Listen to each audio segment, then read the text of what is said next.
Hello दोस्तों, नमस्कार। स्वागत है आपका अपने यूट्यूब चैनल सेटलमेंट भैया में।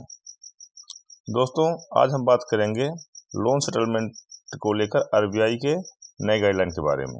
तो पहले यह जान लें कि कोई भी व्यक्ति बैंक से या एनबीएफसी कंपनी या फिर ऑनलाइन एप्लीकेशन से लोन लेता है और उस लोन को या उस लोन अमाउंट को वह व्यक्ति चुकाने में किसी कारणवश असमर्थ हो जाता है, तो बैंक या लोन देने वाली कंपनी क्या करती है। तो जो व्यक्ति लोन लेता है, ईएमआई टाइम पर नहीं देता है या ईएमआई देने में असमर्थ है, तो बैंक या उसके रिकवरी एजेंट फ़ोन करते हैं और उनके फ़ोन करने के बाद वह आदमी बोलता है कि मेरे पास पैसा नहीं है, अभी मैं नहीं दे सकता हूँ। तो पहले 2-4 दिन प्यार से बात करते हैं, फिर उसके बाद कलेक्शन डिपार्टमेंट के आदमी या फिर रिकवरी एजेंट परेशान करना शुरू कर देते हैं, गाली गलौज करते हैं, पुलिस घर भेजने की धमकी देते हैं, लीगल नोटिस भेजने की धमकी देते हैं या लीगल कार्रवाई करने की धमकी देते हैं और इतना हद तक परेशान कर देते हैं कि बंदा डीमोटिवेट हो जाता है, काफ़ी परेशान हो जाता है।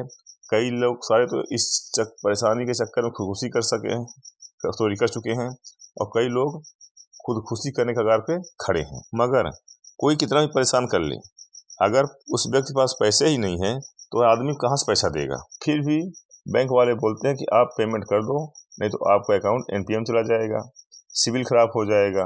तब भी लोन लेने वाला व्यक्ति पैसा नहीं देता है तो बैंक बोलता है कि सेटलमेंट कर लो। सेटलमेंट का अमाउंट कितना भी हो सकता है, 20%, 30%, 40%। ये डिपेंड करता है बैंक और कर्जदार के ऊपर कि दोनों पार्टी कितने परसेंट में सेटलमेंट करने के लिए राजी होती हैं। अभी क्या हुआ है कि बैंक और आरबीआई ने ऑब्जर्व किया है कि लोन लेने वाले लोन तो ले लेते हैं पर लोन रिपेमेंट नहीं करते हैं। वो समझ गए हैं कि लोन ले लेते हैं, जिनके पास पैसा नहीं है वो तो देने में असमर्थ है, तो कहाँ से देगा। पर जिनके पास पैसा है, लोन चुकाने के लिए सक्षम है, फिर भी बैंक पैसा नहीं देते हैं, वो लोन सेटलमेंट की तरफ जाना चाहते हैं। तो पहले क्या होता था कि बैंक से फ़ोन आता था या बैंक का कर्मचारी या अधिकारी या बैंक मैनेजर फ़ोन करते थे, बोलते थे कि आप सेटलमेंट कर लो, या फिर लोक अदालत से नोटिस आता है कि आप सेटलमेंट कर लो। लेकिन अब ऐसा नहीं है। अब आरबीआई ने एक नया गाइडलाइन जारी किया है कि एक ऑडिट टीम तय की जाएगी और जो बंदा लोन लिया है उसको ऑडिट किया जाएगा, यानी कि उसकी जांच पड़ताल की जाएगी कि बंदा लोन तो ले लिया है, अब देने की इच्छा नहीं रखता है तो बंदा लोन दे सकता है, यानी पैसा होते हुए भी नहीं दे रहा है या किसी का पैसे नहीं है। ये सब जांच पड़ताल करेगी उनकी ऑडिट टीम। अब बात आती है कि जांच पड़ताल कैसे करेगी।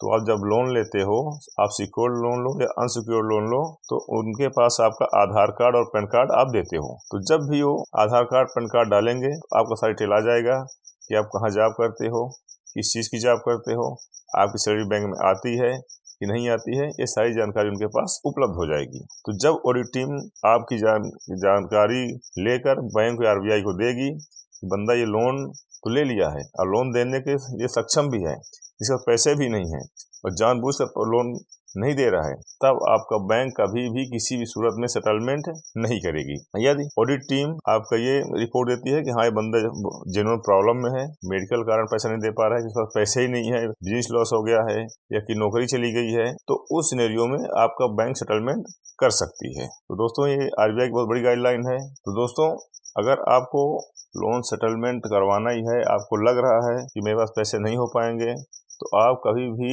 बैंक से ये नहीं बोलना कि आप मेरा सेटलमेंट कर दो। नहीं तो अगर बैंक सेटलमेंट करने के लिए तैयार भी हो रहा होगा तो आपको सेटलमेंट नहीं करेगा, क्योंकि उसको लग रहा है कि बंदे के पास पैसे हैं और आपका ये जानबूझ कर सेटलमेंट करवाना चाहता है पैसे ना देने के कारण। तो आप ये अपने तरफ से बैंक को कभी मत बोलें कि आप मुझे ये मेरा लोन सेटलमेंट कर दो। आप उनसे पोलाइटली बात करते रहें कि सर अभी नहीं है, जब हो जाएगा दे दूंगा।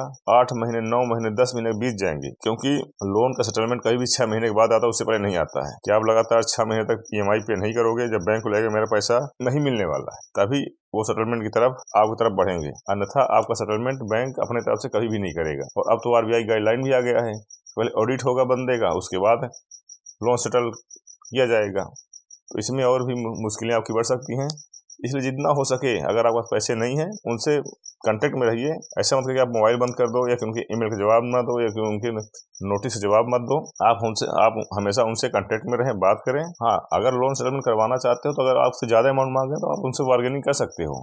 अभी मेरे पास इतना पैसे नहीं है, मैं 40% नहीं कर सकता हूँ, 50 नहीं कर सकता हूँ, 10 में करूँगा, 20 में करूँगा, क्योंकि काफ़ी सारा केस देखा गया है कि 10% में सेटलमेंट लोन हुआ है। जैसे मान लीजिए कि आपका लोन 1 लाख का है तो 10,000 तक में लोगों ने लोन सेटलमेंट करवाया है। ये डिपेंड करता है कि कर्ज लेने वाला व्यक्ति बैंक के साथ कितना बार्गेनिंग कर सकता है। अगर जितना ज़्यादा आप उनसे बातचीत करके, ये सेटलमेंट होता है एक धंधे की तरह। दुकान में जैसे कस्टमर जाता है और कोई दुकानदार बताता है कि सामान 50 रुपए का है, बोलता नहीं तो मैं तो 10 को लूंगा, कि 15 का लूंगा, 20 को लूंगा। सेम सेटलमेंट लोन का उसी टाइप का होता है। तो आप जितना ज़्यादा लोन कम करा सकोगे लोन का पैसा, उतने कम में आपका सेटलमेंट हो जाएगा। तो दोस्तों, आशा करता हूँ कि मेरे द्वारा दी गई जानकारी को अच्छी लगी हो तो चैनल को सब्सक्राइब करें, लाइक करें तथा शेयर करें। जय हिंद।